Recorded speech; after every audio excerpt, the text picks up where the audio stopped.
What happens when a bold data analyst spills coffee on a billionaire CEO and refuses to apologize?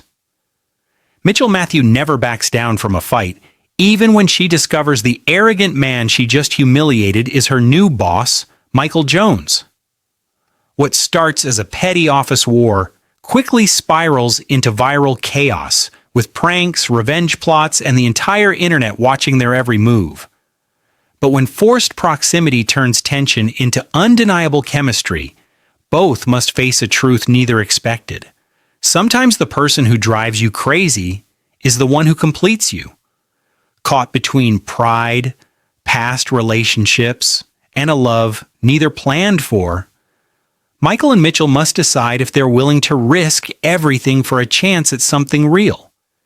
If you love enemies to lovers romance with humor, heat, and heart, don't miss this story. Like, comment, and subscribe for more irresistible romance tales.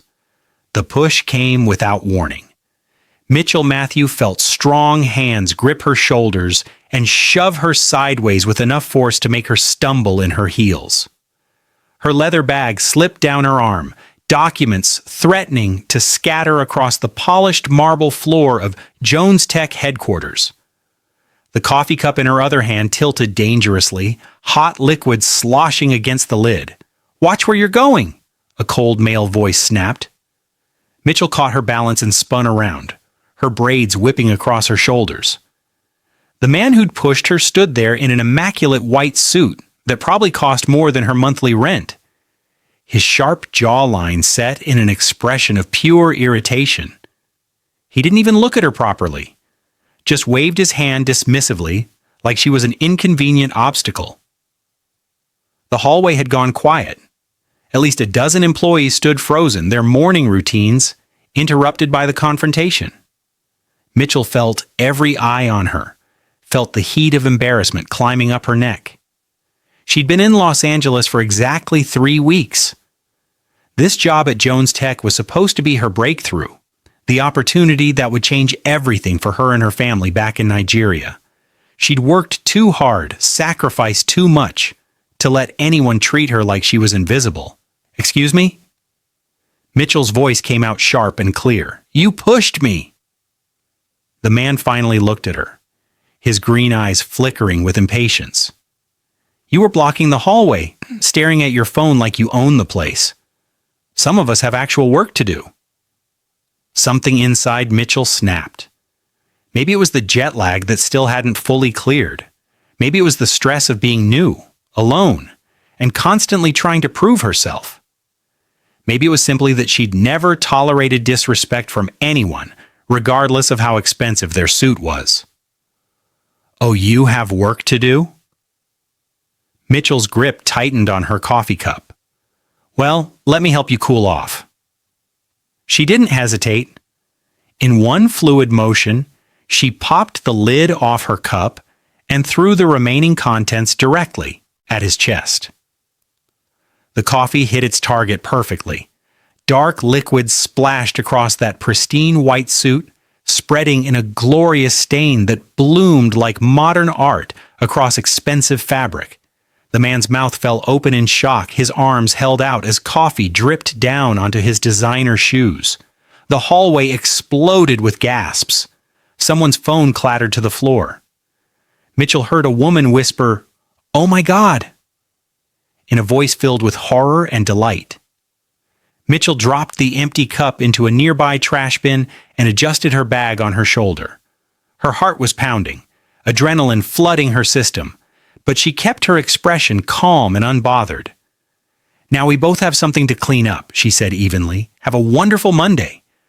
She walked away without looking back, her heels clicking authoritatively against the marble. Behind her she heard the murmurs starting, whispers spreading like wildfire. She didn't care. Some things were more important than first impressions, and self-respect topped that list. Mitchell made it to the elevator and pressed the button for the 7th floor, where the data analytics department was located. Her hands were shaking slightly as the doors closed, sealing her away from the scene of the crime. Only then did she allow herself to exhale, to really process what had just happened. "What did I do?" she whispered to her reflection in the elevator's polished doors. But even as anxiety tried to creep in, she couldn't bring herself to regret it. That man had been rude, dismissive, and completely out of line. He'd deserved it. The elevator dinged, and she stepped out into her department, trying to compose herself. Her colleague, Sarah, looked up from her desk, eyes wide with excitement. "Girl, did you just throw coffee on someone downstairs? It's already blowing up in the group chat." Mitchell's stomach dropped. "That was fast. Are you kidding? Someone recorded it. You're literally trending in the building right now." Sarah spun her monitor around to show a grainy video clip of the incident already circulating in the company's internal messaging system. "People are calling you a legend. Who was that guy anyway?"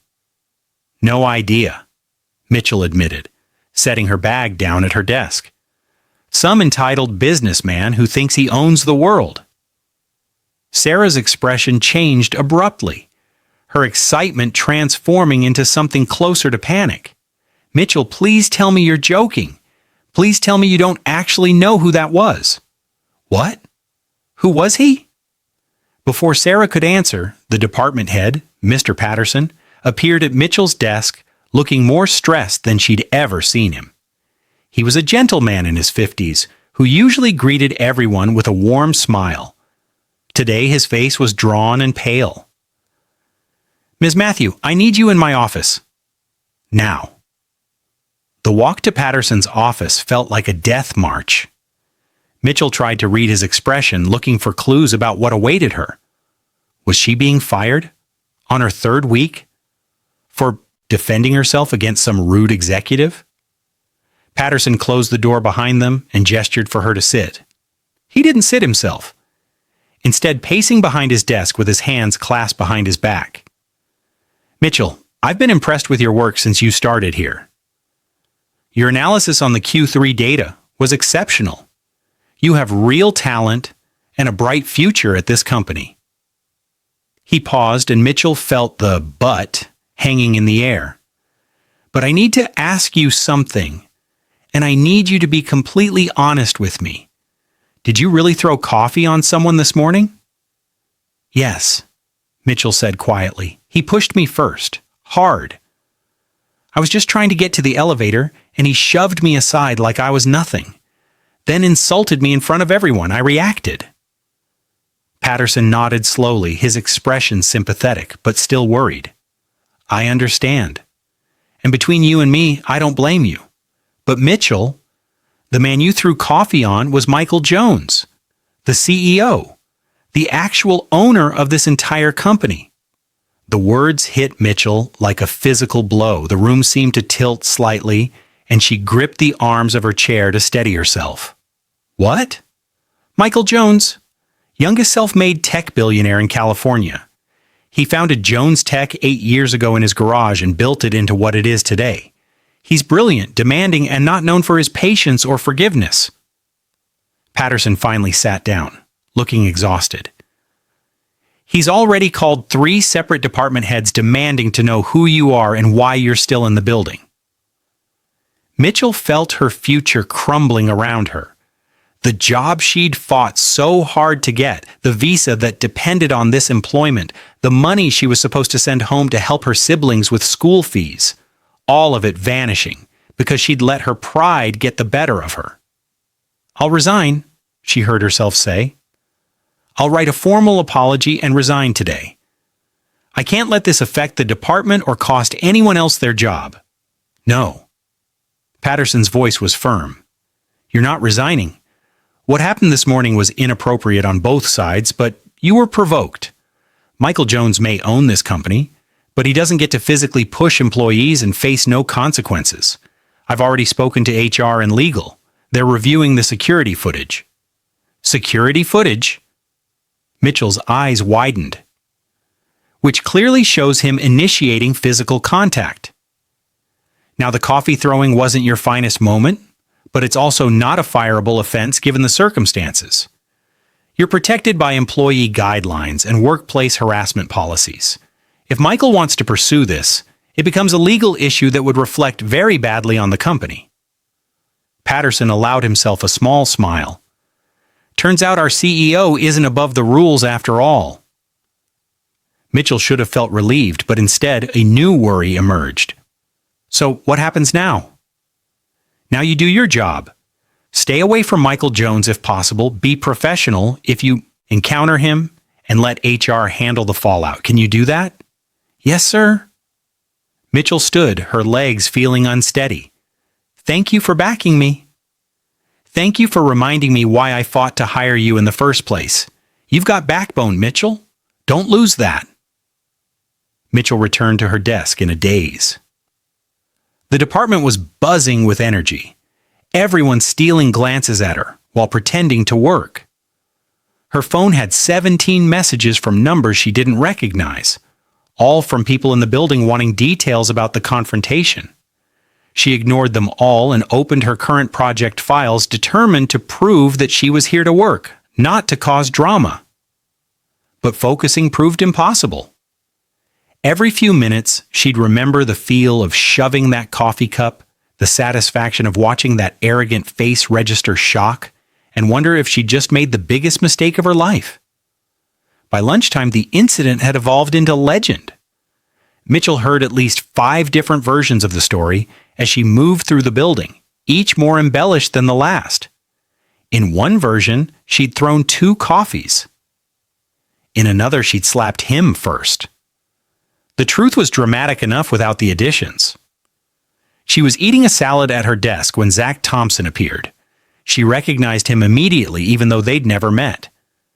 He was in half the photos on the company website, always standing beside Michael Jones with an easy smile. Chief Operating Officer, the caption always said. Best friend, the office gossip always added. Mitchell Matthew? Zach's voice was warm and friendly, completely different from his CEO's cold tone. That's me. Mitchell set down her fork, bracing for another confrontation. Instead, Zach laughed and extended his hand. Zach Thompson, COO and current mediator in what I'm calling the Great Coffee War of Los Angeles. Mind if I sit? Do I have a choice? Not really. Michael sent me to threaten you, but between us, I think what you did was hilarious. Zach sat down uninvited, his casual demeanor somehow putting her at ease despite the situation. That suit cost $12,000, by the way. Mitchell choked on her water. $12,000? For a suit? Italian designer, custom tailored. Michael's very particular about his clothes. Zach's eyes sparkled with amusement. Want to know the best part? It's the 3rd suit someone's ruined this year. Last time a waiter spilled red wine on him at a charity gala. The time before that, a bird pooped on his shoulder during a business lunch. I'm starting to think the universe is trying to tell him something about humility. Despite everything, Mitchell felt a smile tugging at her lips. Why are you telling me this? Because I've known Michael since college, and I've watched him turn into someone who forgets that being successful doesn't give you permission to be an ass. What he did this morning was wrong. He knows it too, even if he won't admit it. Zach leaned forward, his expression becoming more serious. But here's the thing. Michael Jones doesn't forget, and he doesn't forgive easily. He's planning revenge. Revenge? He's a billionaire CEO, and I'm a data analyst who's been here 3 weeks. What kind of revenge could he possibly plan? Zach's smile was almost sympathetic. You really don't know him yet, do you?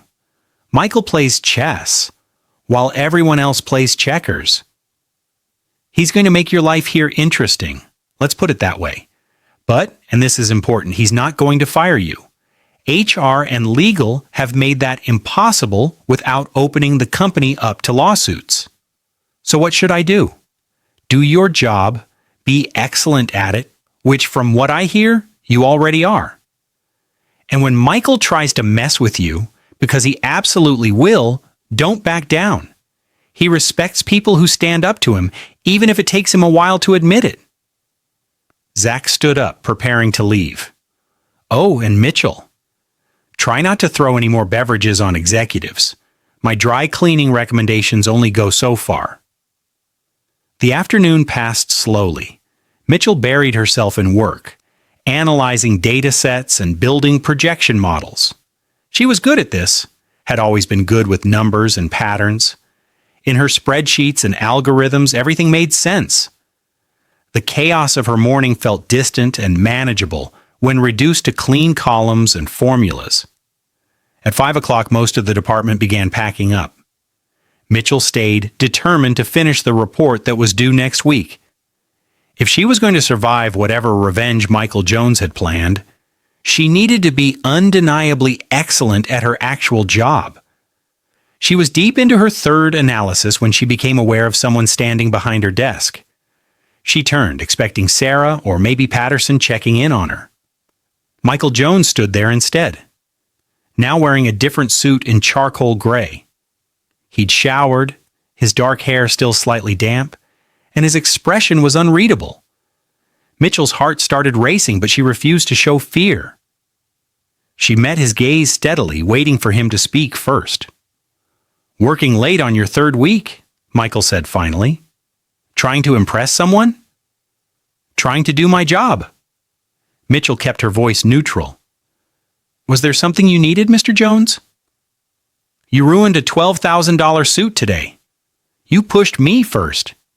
You were blocking the hallway. You were being impatient and rude." They stared at each other, the tension thick enough to cut. Mitchell could see anger in his eyes, but also something else. Curiosity, maybe, or assessment. "Most people apologize when they realize they've made a mistake," Michael said quietly. "I didn't make a mistake. I made a choice. There's a difference." "A choice that could have cost you your job?" "Then fire me." Mitchell stood up, meeting him at eye level despite the height difference created by his expensive shoes. "Go ahead, call HR right now and fire me for defending myself against your inappropriate behavior. Let's see how that plays out in the press." Billionaire CEO fires female employee for reacting to physical assault. I'm sure your investors would love that headline. Michael's jaw clenched. For a moment, Mitchell thought he might actually explode. Then, unexpectedly, he laughed. It wasn't a warm laugh, but it wasn't entirely hostile either. "You've got guts, I'll give you that. Stupid guts, but guts nonetheless." He turned to leave, then paused. "This isn't over, Ms. Matthew, not by a long shot." "I wouldn't expect it to be, Mr. Jones." He walked away without another word, leaving Mitchell standing by her desk with her heart pounding and her hands shaking. She waited until he was definitely gone before sitting down heavily in her chair. "What have I gotten myself into?" she whispered to the empty office. Her phone buzzed with a text from Sarah. "Girl, everyone's talking about how MJ just went to your desk. Are you alive? Do we need to start planning your funeral?" Mitchell typed back, "Still breathing, barely." That night, lying in her small apartment, Mitchell couldn't sleep. She kept replaying the day's events, wondering if there had been a better way to handle things. But every time she reconsidered, she came back to the same conclusion. Michael Jones had been wrong to push her. She'd been wrong to throw coffee on him. They were even, or should have been. Except clearly, in Michael's mind, they weren't even at all. The next morning, Mitchell arrived at work early, determined to start fresh. She got off the elevator on the 7th floor and walked to her desk, only to stop dead in her tracks. Her chair had sunk to its lowest possible setting. When she tried to adjust it, nothing happened. The lever was stuck, or broken, or somehow sabotaged. She spent 5 minutes wrestling with it before Sarah appeared with coffee and sympathy. "Let me guess," Sarah said. "The chair won't adjust?" "How did you know?" "Because the same thing happened to 3 other people who've crossed Michael Jones. It's his signature move. Petty but effective." You'll spend the whole day at the wrong height for your desk. Sarah handed her the coffee. Welcome to the war, honey. Mitchell looked at her dysfunctional chair and felt something shift inside her. If Michael Jones wanted a war, she could give him one. She might be new to corporate America, but she'd grown up with 4 siblings in a tiny house in Lagos. She knew how to fight, and she knew how to win. By lunchtime, Mitchell had requisitioned a new chair from facilities and hacked into the building's coffee machine system to change the default settings. Now, whenever someone ordered an espresso, they got decaf instead. It was childish and petty and exactly the kind of move that would irritate a perfectionist like Michael Jones. She didn't have to wait long for results. Around 2 o'clock, she heard raised voices from the executive floor above. Someone was very upset about their coffee. Mitchell smiled to herself and continued working. The next day, Michael's parking spot was mysteriously reassigned to visitor parking. The day after that, Mitchell found all her desk supplies replaced with children's versions. Crayons instead of pens, a plastic ruler covered in cartoon characters, a calculator that played nursery rhymes. She retaliated by changing all the fonts in Michael's personal computer files to Comic Sans. He responded by having her office computer's language settings switched to Mandarin. She changed the Wi-Fi password for the executive floor to arrogant Billionaire 123. The office watched their war escalate with a mixture of horror and delight. Productivity actually increased because people were desperate to stay late and witness the next move. The company group chat was constantly buzzing with updates and theories. Hughes and Corner, 2 analysts from the marketing department, appointed themselves official documentarians of the conflict. They started a betting pool on what would happen next and who would crack first. "My money's on Mitchell," Hughes whispered loudly during a meeting. "She's got that quiet determination. Jones might have money, but she's got motivation." "Are you kidding?" Corner countered. "Jones is ruthless. He once fired 3 VPs in one day for missing a deadline. He's going to destroy her." Mitchell ignored them both and continued her work. Her reports were flawless, her analysis sharp and insightful. Whatever else was happening, she refused to let her actual job performance suffer. 2 weeks into the war, something shifted. Michael had assigned Mitchell to lead a critical presentation for a potential investor. It was clearly meant to be an impossible task.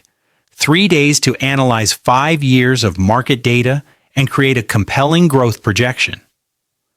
Most analysts would need 2 weeks minimum. Mitchell worked 70-hour days, barely sleeping, running on coffee and determination. She built models, ran simulations, fact-checked every statistic 3 times. By the morning of the presentation, she had created something exceptional. The presentation was scheduled for 9 a.m. in the main conference room. Mitchell arrived early to set up, her hands shaking slightly from exhaustion and nerves. This was make or break. If she failed, Michael would have legitimate grounds to question her competence. If she succeeded, she'd prove she belonged here. At 8:45, she tried to load her presentation file. The computer crashed. Mitchell's stomach dropped. She tried rebooting, tried different ports, tried another computer. Nothing worked. The file was corrupted, somehow damaged beyond recovery. She had backups on her laptop, but that was upstairs in her office and the investors would arrive in minutes. Having technical difficulties? Michael's voice came from the doorway. He was leaning against the frame, arms crossed, looking far too satisfied with himself. Mitchell's, hands clenched into fists. "You did this." "Did what? Expose your lack of preparation?" "That's on you, Ms. Matthew." "You sabotaged my file." She stood, facing him directly. "You knew I'd worked on this for days. You knew it was good. So you destroyed it, rather than let me succeed." Something flickered in Michael's expression. "You're paranoid. And you're scared." The words came out before Mitchell could stop them. You're scared that maybe I'm actually good at my job? Scared that maybe you were wrong about me? So you're trying to make me fail instead of just admitting you acted like a jerk 3 weeks ago. They stared at each other, the silence heavy with unspoken things. Mitchell could see the exact moment Michael's expression changed from smug satisfaction to something more complicated. Doubt, maybe. Or shame. I didn't sabotage your file, he said quietly. Then who did? How should I know?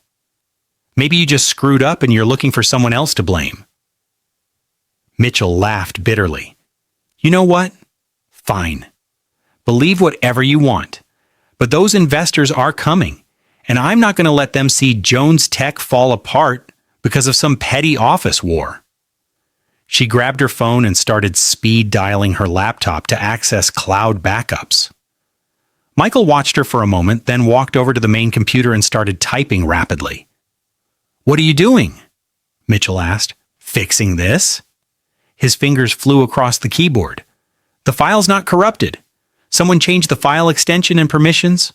Probably Hughes thinking he was funny. I can recover it. Mitchell watched in amazement as Michael navigated through system files and protocols with the ease of someone who'd built this entire network from scratch. Within 3 minutes, her presentation file appeared on screen, intact and perfect. How did you... I wrote the original code for this building's computer system, Michael said, not looking at her. I know every backdoor and workaround. He stood up, straightening his tie. Your presentation loads in 2 minutes. You'll want to review your opening slide. He started to leave, but Mitchell stopped him. Michael, wait. He turned, and she was struck by how tired he looked. Despite the expensive suit and perfect hair, there were shadows under his eyes. Thank you, Mitchell said simply. You didn't have to help me. Yeah, well, I'm still the CEO of this company. Can't have us looking incompetent to investors just because I'm annoyed with one employee. But his voice lacked its usual edge. The investors arrived, and Mitchell delivered her presentation flawlessly. She watched them lean forward, saw their expressions shift from skeptical to impressed. When she finished, they asked her 17 questions, and she answered every single one with confidence and clarity. After they left, promising to send their decision within a week, Mitchell found Michael waiting in the hallway. That was good work, he said. It sounded like the words cost him something to say. Thank you. Don't let it go to your head. One good presentation doesn't make you indispensable. And one coffee stain doesn't make you a victim. Michael almost smiled. Almost. You really don't know when to quit, do you? I never learned how. My family couldn't afford that luxury. Something shifted in Michael's expression. For just a moment, the armor dropped, and she saw something real underneath. Curiosity, interest, maybe even respect.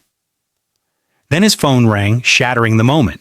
He answered it immediately, his tone shifting to pure business. Jones speaking. Yes, I saw the quarterly numbers. No, that's not acceptable. He walked away, already deep in conversation, leaving Mitchell standing alone in the hallway. But something had changed. The war continued, but it felt different now. Less hostile, more playful. When Mitchell hid his car keys the next day, and he had to take the bus, for the first time in years, Zach reported that Michael had actually laughed about it. When Michael changed her desktop wallpaper to a picture of herself mid-coffee throw, Mitchell had to admit it was kind of funny. The office noticed the shift too. The betting pool evolved from who will destroy who to when will they just admit they like each other. Hughes and Corner started a new prediction chart on their office whiteboard tracking potential romantic developments. I give them 2 weeks, Hughes announced during a team meeting. 2 months, Corner countered. They're both too stubborn to admit anything quickly. Mitchell ignored them and focused on her work. She had a job to do, a family counting on her, and no time for office gossip about her alleged feelings for a man who still occasionally sabotaged her lunch orders. just to be annoying. But late at night, working alone in the office, she sometimes found herself wondering what it would be like if Michael Jones saw her as something other than an opponent. If those intense green eyes looked at her with warmth instead of challenge. If that sharp mind focused on understanding her instead of undermining her, then she'd shake herself mentally and get back to work. Some fantasies were too dangerous to entertain. 3 weeks after the presentation incident, everything changed again. Mitchell was working late, trying to finish a complex analysis before the weekend. Most of the building had emptied out hours ago, leaving her alone with the hum of computers and the distant sound of the cleaning crew. She heard footsteps approaching and looked up to find Michael standing there with 2 coffees from the expensive place across the street. "Peace offering," he said, setting 1 cup on her desk. "Although given our history, you probably think it's poisoned." The thought crossed my mind. But Mitchell picked up the cup and took a careful sip. Perfect caramel macchiato. Exactly how she liked it. "How did you know my coffee order?" "I pay attention." Michael sat on the edge of her desk, close enough that she could smell his cologne. "You're here late." "So are you." "I own the company. I'm always here late. What's your excuse?" "Some of us have to work twice as hard to get half as far." Mitchell met his eyes steadily. "Plus, I enjoy my job. Present company's harassment notwithstanding. I haven't harassed you in at least a week." "You changed all my calendar appointments to an hour earlier. I showed up to 3 meetings before anyone else arrived." "That was funny, though. Admit it." Mitchell fought back a smile. "It was childish." "Same thing." Michael took a sip of his own coffee, watching her over the rim. "The investors from that presentation? They're in. Full funding, plus they want us to expand the project. Your analysis convinced them. That's amazing." Mitchell felt genuine excitement and pride rush through her. "When do we start?" "Already started. Zach's handling most of the logistics, but I want you leading the data team for the expansion. It'll mean longer hours, more pressure, but also significantly more visibility and compensation." Mitchell studied him, looking for the catch. "Why me?" "Because you're good. Maybe even excellent. Though don't let it go to your head." Michael set his coffee down and stood. "And because I've spent the last month trying to make you quit, and you haven't, anyone with that much stubborn determination deserves a chance to prove themselves. Is this your way of apologizing for being an arrogant ass?" "I prefer to think of it as acknowledging mutual professional respect despite a rocky start. That's a very corporate way of avoiding an actual apology." Michael smiled, and it was genuine this time. Not smirk, not sarcasm, but a real smile that completely transformed his face. "Maybe I'll apologize when you do." "I already apologized. I sent that email through HR 2 weeks ago." "That wasn't an apology. That was a legally mandated acknowledgement of inappropriate workplace conduct, written by your attorney and carefully worded to admit no actual fault." Michael stepped closer. "If you're going to apologize, at least make it real." Mitchell stood, bringing them eye to eye. They were close enough now that she could see the faint scar above his left eyebrow, could count the different shades of green in his eyes. "Fine. I'm sorry I threw coffee on you. It was unprofessional and reactive, and I should have handled my anger differently." And nothing. That's the apology. Your turn."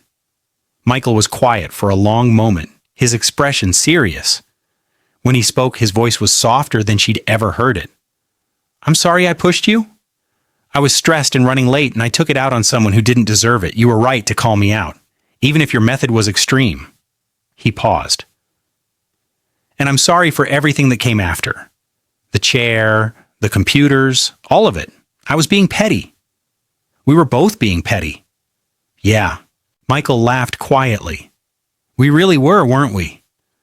The Great Coffee War of Los Angeles, as Zach keeps calling it. Is that what we're calling it?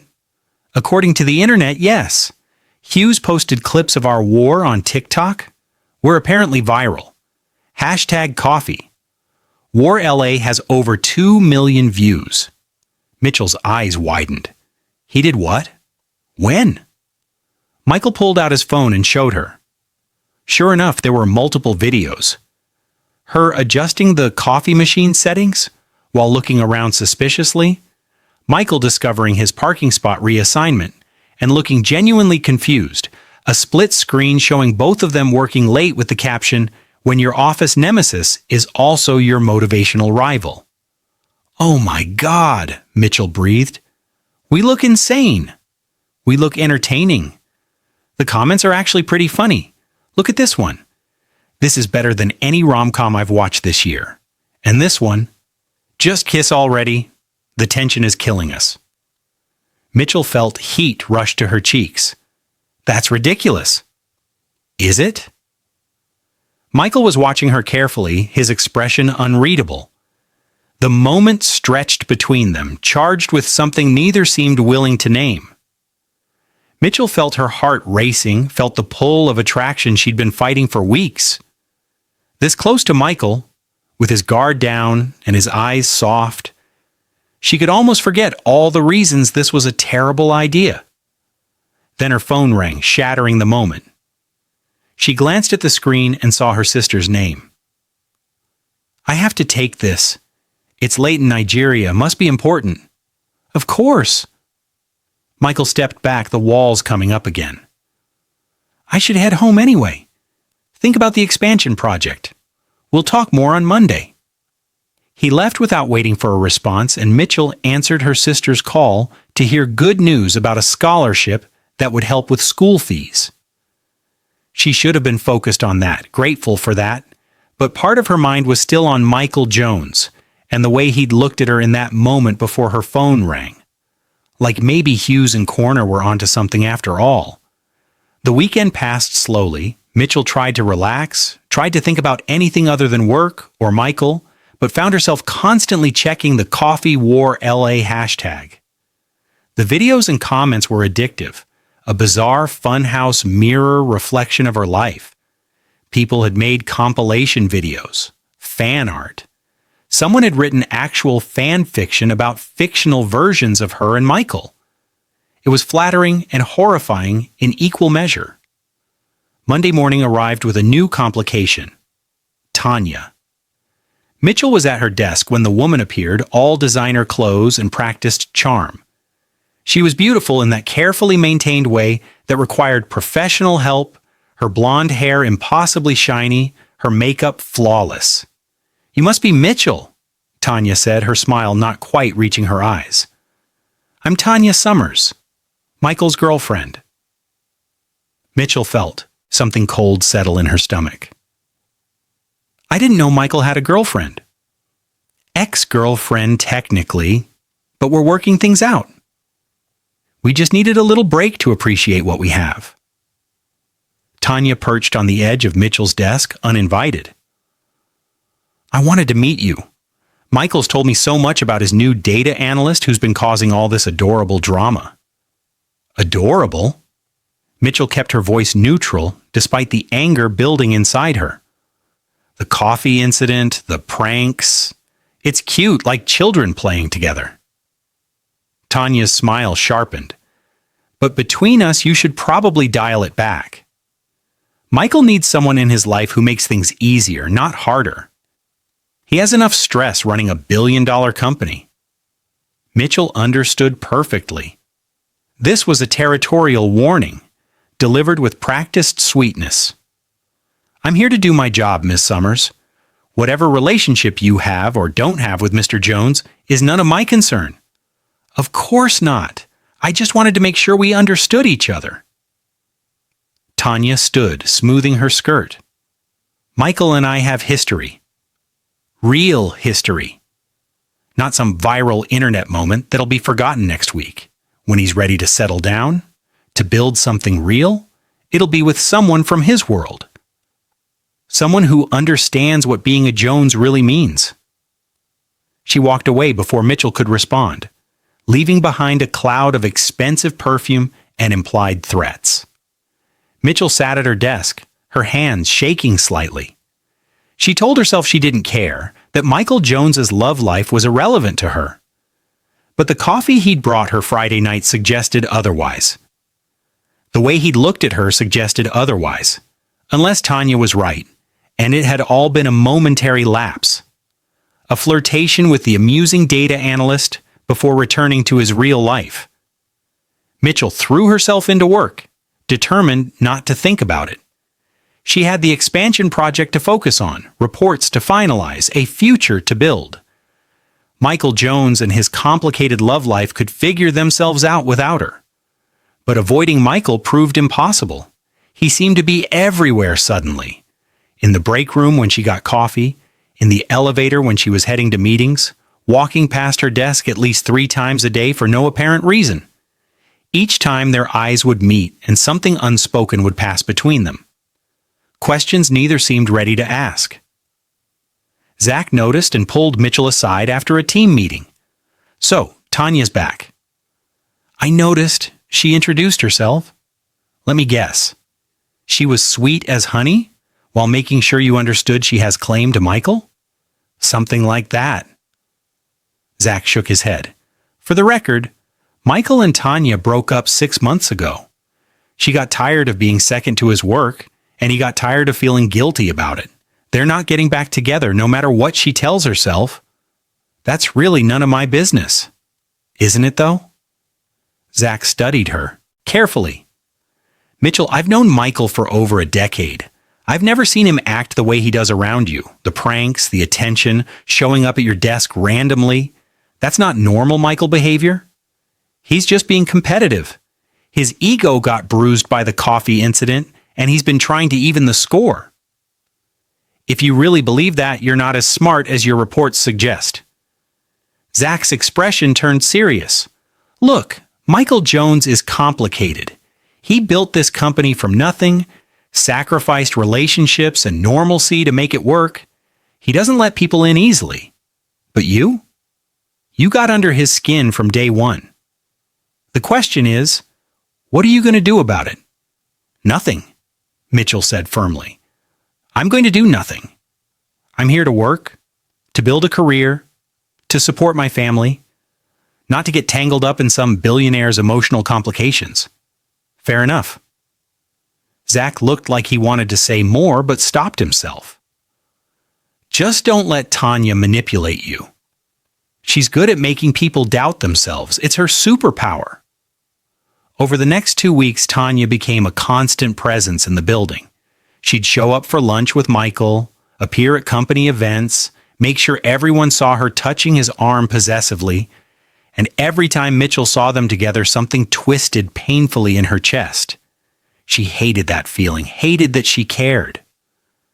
She'd been in Los Angeles for less than 2 months, and she was already letting herself get distracted by exactly the kind of drama she'd promised to avoid. But then there were the moments alone with Michael that contradicted everything Tanya's presence suggested. Late nights when they'd both be working and he'd bring her dinner without being asked. Quick conversations about projects that would stretch into philosophical discussions about technology and innovation. The way he'd seek out her opinion in meetings, actually listen when she spoke, defend her ideas when others questioned them.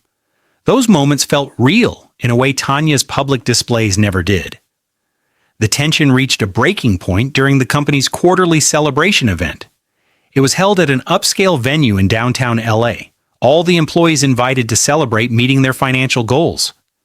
Mitchell wore a simple but elegant navy dress, determined to be professional and unremarkable. She succeeded for exactly 30 minutes. Michael found her by the bar, looking devastating in a black suit that probably cost more than her entire wardrobe. "You came." Technically mandatory for department heads, which I apparently am now. Mitchell accepted a glass of wine from the bartender. "Congratulations on the quarterly numbers." "Congratulations on your promotion." You've earned it." They stood in awkward silence, both hyper-aware of the people watching them. The coffee war had made them minor celebrities within the company, and everyone was invested in whatever happened next. "Tanya said you two are getting back. Together," Mitchell said, hating herself for bringing it up but needing to know. Michael's expression darkened. "Tanya says a lot of things. Most of them are wishful thinking. So you're not?" "No." He turned to face her fully. "Mitchell, I don't know what she told you, but Tanya and I are done. Have been done for months. She's having trouble accepting that, but my feelings on the matter are clear." "Then why's she here? Why's she always around?"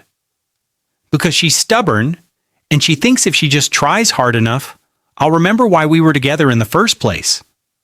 Michael moved closer, lowering his voice. "What she doesn't understand is that I've spent the last 6 months realizing all the reasons we were wrong for each other, and the last month realizing what I actually want looks nothing like her." Mitchell's heart was pounding so hard she was sure he could hear it. "What do you want?" Before Michael could answer, Tanya appeared beside them like she'd been summoned by the conversation. She slipped her arm through Michael's, possessively. "There you are. I've been looking everywhere." "Come on. They're about to do the toast, and we need to be at the head table." "Tanya, we talked about this." Michael gently but firmly removed his arm from her grasp. "You're not my guest tonight. You need to leave." "Don't be ridiculous. Everyone expects us to be here together." "I expect you to respect my boundaries. We're not together. We're not getting back together. And you ambushing me at company events isn't going to change that." Tanya's perfect composure cracked slightly. Her eyes flicked to Mitchell with pure venom. "This is about her, isn't it? You're throwing away what we had for some employee you've known for 5 minutes? This is about you and me being wrong for each other. Mitchell has nothing to do with it." "Really? Because from where I'm standing, she's the only thing that's changed." Tanya's voice rose, drawing attention from nearby groups. "You're making a mistake, Michael. She doesn't understand your world. She doesn't know what it takes to be with someone like you." "And you do?" Mitchell heard herself say. She should stay quiet, should let them handle this privately. But watching Tanya manipulate Michael made her too angry to stay silent. "Because from what I've seen, being with Michael means supporting him, respecting him, and not showing up uninvited to events just to stake some imaginary claim." Tanya's expression turned ugly. "You have no idea what you're talking about. I was building a life with Michael while you were still whatever third world country you crawled out of." The casual racism hit Mitchell like a slap. The conversations around them stopped completely, everyone within earshot, frozen in shock. Michael's voice went ice cold. "Get out, right now. You're not welcome here." "Michael, I didn't mean—" "Yes, you did. And it's disgusting. I want you gone. From this event, from this building, from my life. If I see you here again, I'll call security." Tanya looked between them, seeming to finally realize she'd gone too far. "You're really choosing her over me?" "I'm choosing basic human decency over racism. That you even have to ask tells me everything I need to know about why we failed." Michael turned to Mitchell, his expression shifting from anger to concern. "Are you okay?" Mitchell nodded, not trusting her voice. She was shaking, whether from anger or hurt or shock, she wasn't sure.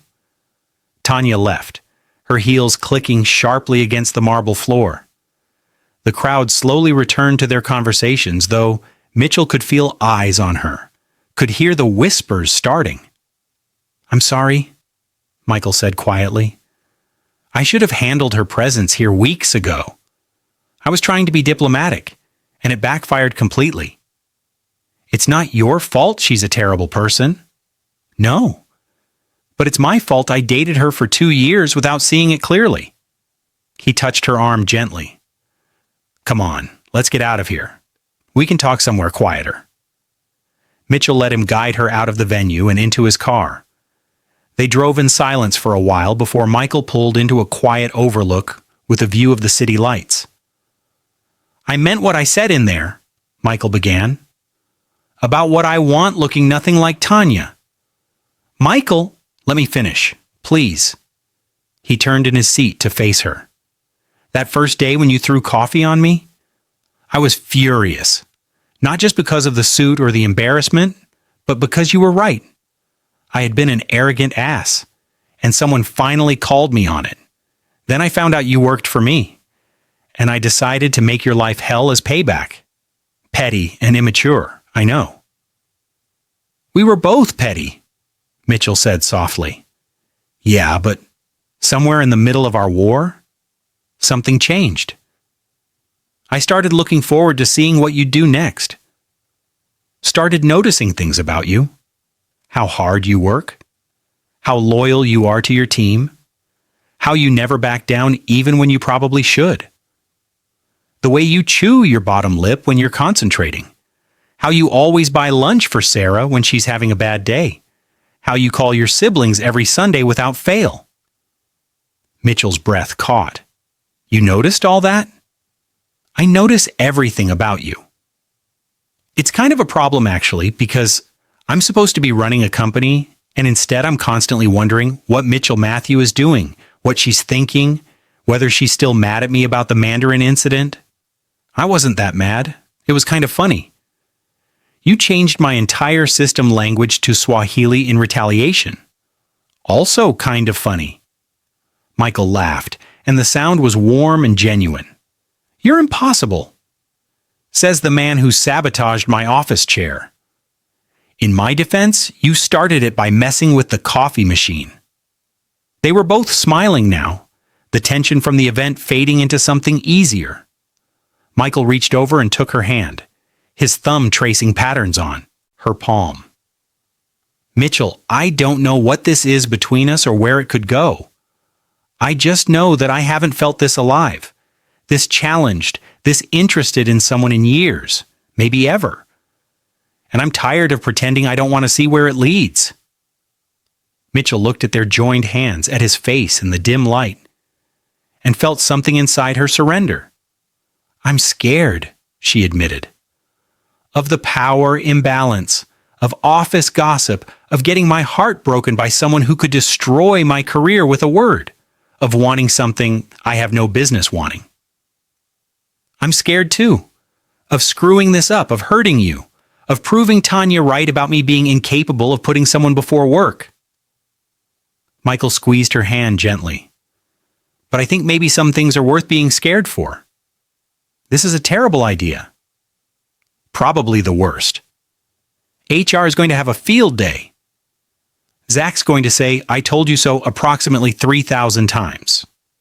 Hughes and Corner are going to win their bet." "What bet?" Mitchell pulled out her phone and showed him the office group chat where the betting pool had grown to include predictions about their first date, first kiss, and eventual wedding. Michael's eyes widened as he scrolled through weeks of speculation. "They have a spreadsheet," he said faintly, "with statistical analysis of our interactions. Welcome to being viral, Mr. Jones. The internet ships us." "Ships us?" "Wants us together. It's a whole thing. There's fan art." Michael handed back her phone, shaking his head in amazement. "So basically, if we don't get together now, we're letting down millions of strangers on TikTok?" "And the entire company, yes." "Well, when you put it that way." Michael leaned closer, his intention clear in his eyes. "Mitchell Matthew, would you be interested in having dinner with me sometime? Somewhere that's not this car or the office? Like a date?" "Exactly like a date." Mitchell pretended to consider, even though her heart was racing, and her answer had been yes since the moment he held her hand.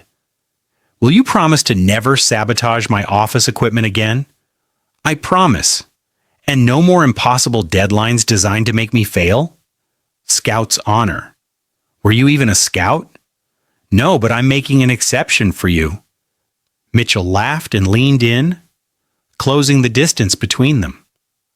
Their first kiss was soft and tentative, a question more than a statement.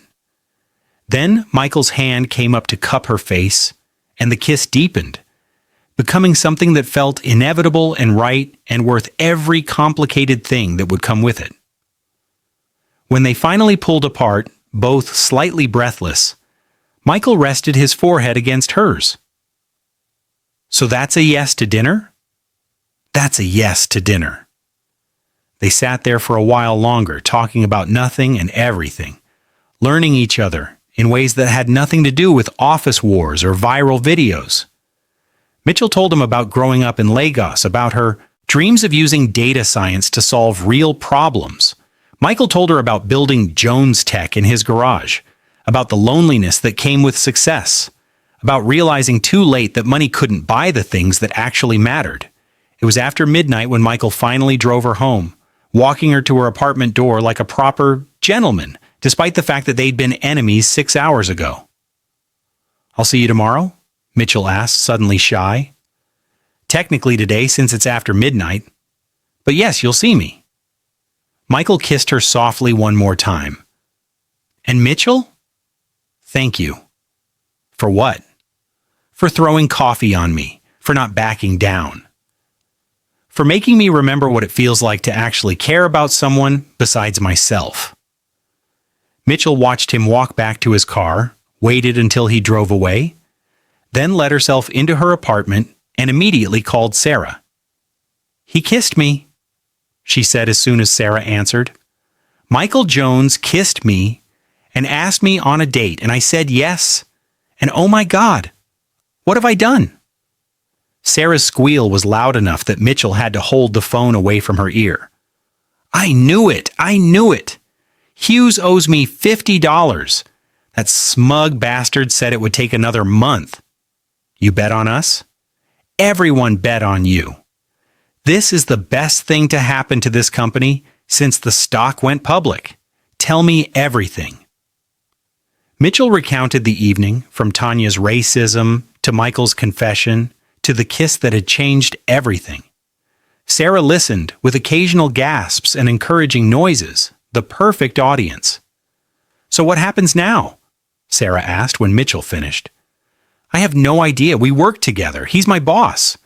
There are probably 17 HR violations in what we just did." "Girl, you threw coffee on him and started a viral internet war. I think you're past worrying about HR violations. Besides, Zach will make sure everything's handled properly. He's been rooting for you two since week 1. "How do you know that?" "Because he told me." "Like, specifically told me to keep an eye on you?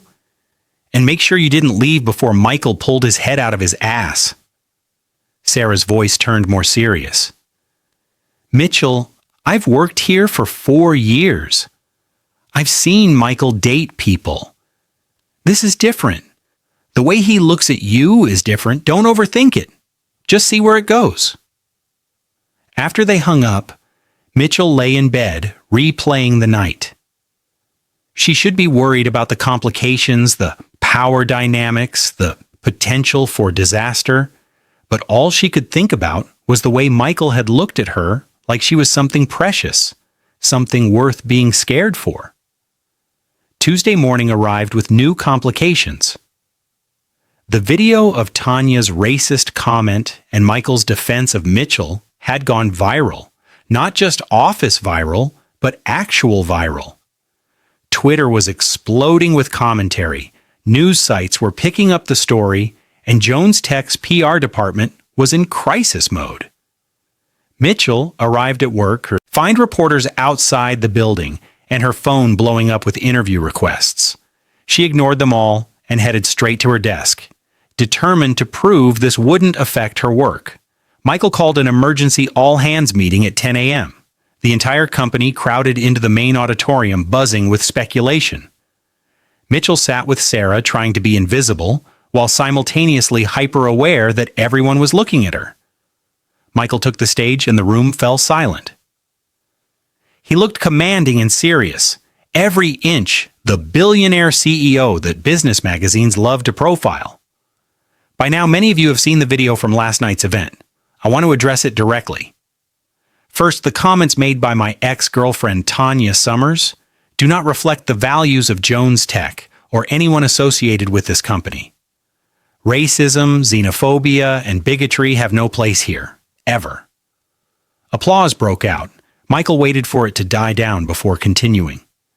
Second, I want to be clear about something. My personal life is my personal life. Who I date, who I spend time with, who I care about is nobody's business but mine and theirs. However, I will not tolerate anyone in or around this company facing discrimination or harassment because of their relationship to me. If that happens, there will be consequences. More applause. Mitchell felt tears threatening and blinked them back. Beside her, Sarah squeezed her hand supportively. Finally, I know the last 2 months have been entertaining for many of you. Michael's expression shifted to something almost amused. The coffee war, as it's been called, has been great for our social media numbers, if nothing else. But I want to remind everyone that we're a tech company, not a reality show. Let's focus on the work that actually matters. He wrapped up the meeting with updates about company performance and upcoming projects. As people filed out, Mitchell saw him looking for her in the crowd. She gave him a small smile, which he returned before being pulled into conversation with his executive team. The rest of the day passed in a blur of meetings and work, but Mitchell could feel the shift in how people treated her. Less gossip, more respect. Like Michael's public statement had given them permission to see her as more than just the coffee-throwing viral sensation. Their first actual date happened Thursday night. Michael picked her up wearing jeans and a casual button-down, looking more relaxed than she'd ever seen him. "Where are we going?" Mitchell asked as she got into his car. Not the expensive sports car he drove to work, but a normal SUV that suggested this was meant to be low-key. "It's a surprise, but I promise it involves food and not office pranks." He drove them to a small Vietnamese restaurant in a neighborhood Mitchell had never explored. It was the kind of place with plastic chairs and fluorescent lighting, and the most amazing smells coming from the kitchen. "This is my favorite restaurant in LA, Michael explained as they sat down. "I used to come here every week when I was starting the company.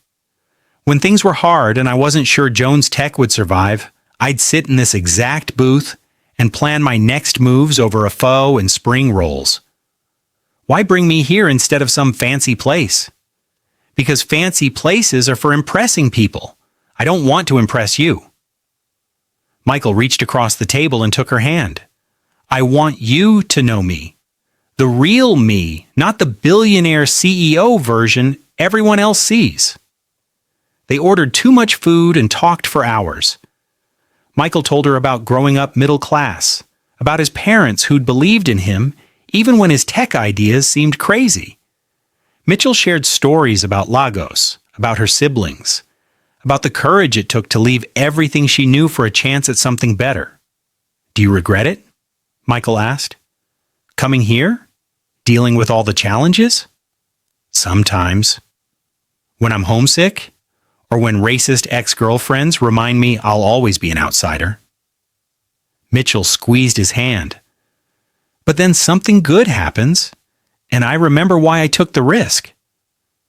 Like maybe getting coffee thrown on you was the universe's way of telling me I was exactly where I needed to be.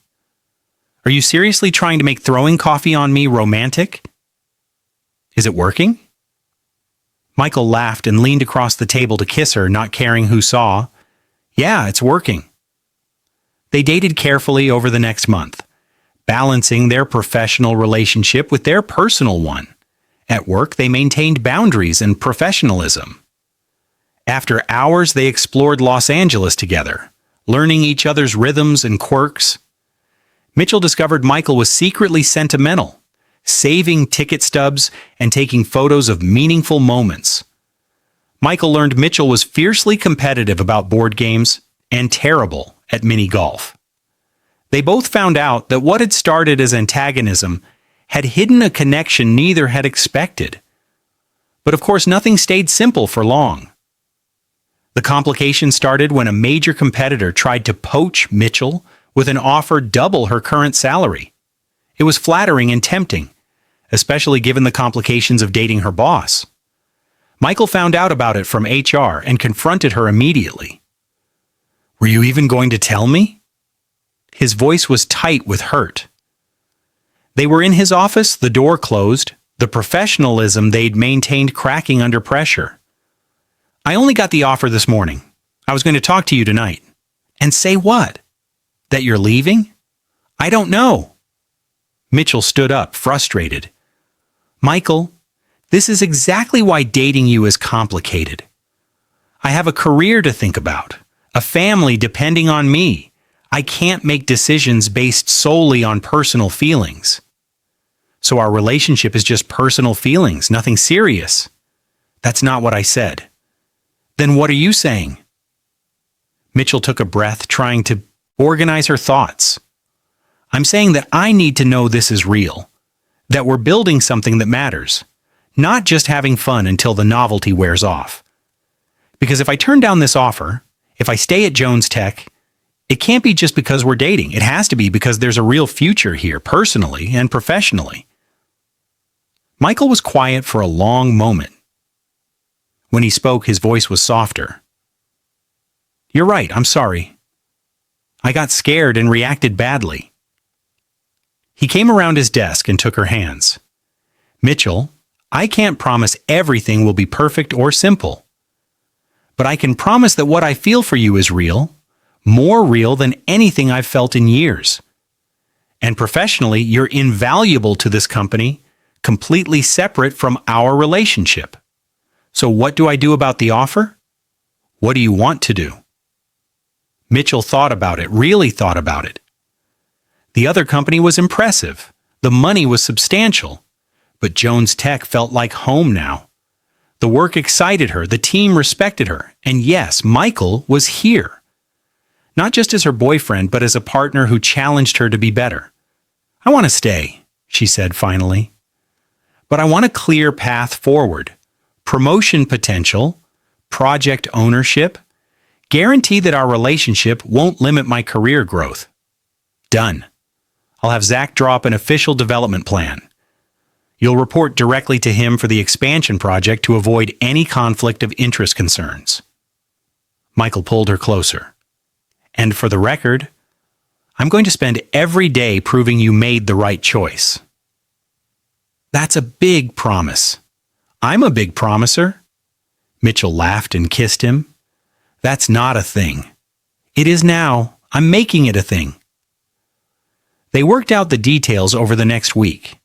Zach became Mitchell's official supervisor for major projects, eliminating the direct reporting relationship that made their romance complicated. HR created new protocols for office relationships between executives and staff. It was bureaucratic and occasionally annoying, but it protected both of them. 3 months into their relationship, Mitchell realized she was completely in love with Michael Jones.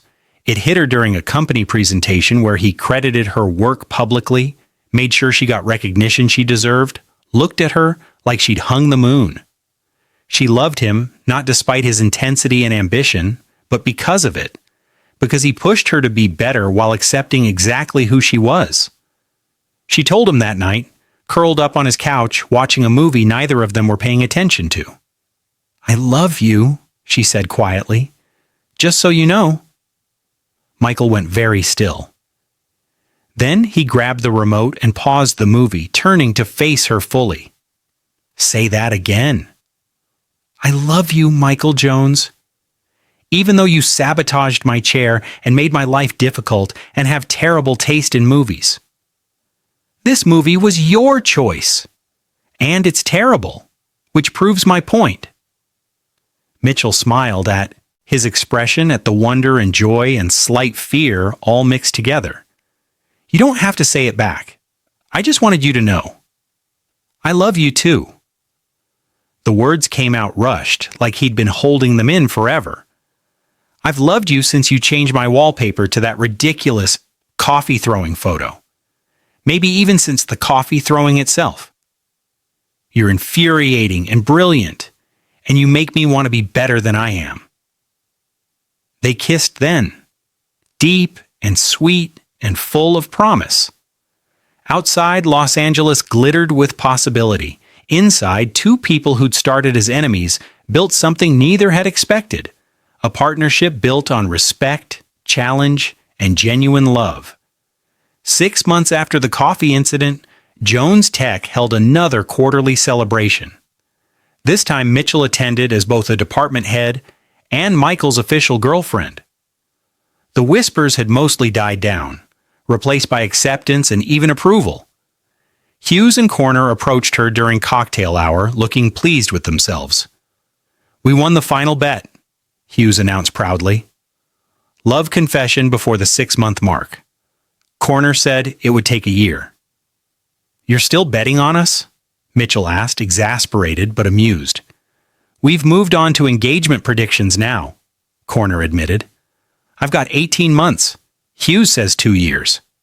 "You're both wrong," Michael said, appearing beside Mitchell with 2 glasses of wine. "Way too conservative." "So when are you thinking?" Hughes asked eagerly, pulling out his phone to update the spreadsheet. "That's between me and Mitchell." But Michael was smiling as he said it, his hand finding Mitchell's naturally. They mingled for a while before stealing away to the balcony for some quiet. The city spread out below them, millions of lights representing millions of stories. Theirs was just one among many, but it felt significant nonetheless. "Thank you," Mitchell said softly. "For what?" "For being pushy and impatient that morning in the hallway." Michael laughed. "Are you seriously thanking me for being an ass?" "I'm thanking you for creating a situation where I got to be brave, where I got to stand up for myself and accidentally find something wonderful in the process." Mitchell leaned against him, feeling content and happy and exactly where she belonged. Plus, the viral fame is kind of cool. The Coffee War LA legacy, our origin story, the most ridiculous meet cute in history, and yet somehow perfect. Michael kissed the top of her head, holding her close. Around them, the party continued, but they stayed in their quiet moment a little longer. Two people who'd collided in anger and found love in the aftermath, proving that sometimes the best relationships start with the worst first impressions. Inside, Zach was telling anyone who would listen that he'd called it from day one. Sarah was collecting her winnings from the betting pool. Hughes and Corner were already starting speculation about wedding details. The Jones Tech TikTok account posted a photo of Michael and Mitchell on the balcony with the caption, "The coffee war has officially ended in peace talks." The comments exploded immediately. "I've been following this since the beginning, and I'm emotional." Better love story than most romances I've read. From enemies to lovers in real life, we love to see it. So who's buying the coffee at their wedding? Mitchell checked the post later and laughed at the wedding comments. It was premature and presumptuous, and exactly the kind of thing the internet did. But as she looked at Michael, saw the way he watched her, like she was the most fascinating person in any room, she thought maybe the internet wasn't entirely wrong this time. Some stories did get happy endings, even ones that started with spilled coffee and wounded pride, especially those ones. The end came not with drama, but with simple contentment. Mitchell Matthew and Michael Jones learned to balance love and work, personal and professional, individual ambition and partnership. They fought sometimes because they were both too stubborn not to. But they always came back together, remembering that what they'd built was worth protecting. The coffee war became company legend, a story new employees heard during orientation. The TikTok video stayed up, a permanent record of how two people found each other in the most unlikely way. And every year on the anniversary of that first confrontation, Michael bought Mitchell a coffee and pretended to be nervous she might throw it. She never did. But the threat remained, a playful reminder of where they'd started and how far they'd come. Love, it turned out, was worth the risk. Worth the fear and vulnerability and complicated HR paperwork, worth everything. And it all started with a push, a coffee throw, and two people too stubborn to back down. If you loved following Michael and Mitchell's journey from enemies to lovers, from coffee catastrophe to true love, make sure to hit that like button and drop a comment below telling us your favorite moment from their story. Was it the coffee incident, the petty office pranks, the romantic confession? We want to hear from you. And don't forget to subscribe for more captivating romance stories that will keep you hooked from beginning to end. Your support helps us bring you more content like this. So show some love and join our growing community of romance enthusiasts. Until next time, remember, sometimes the best love stories start with the messiest first impressions.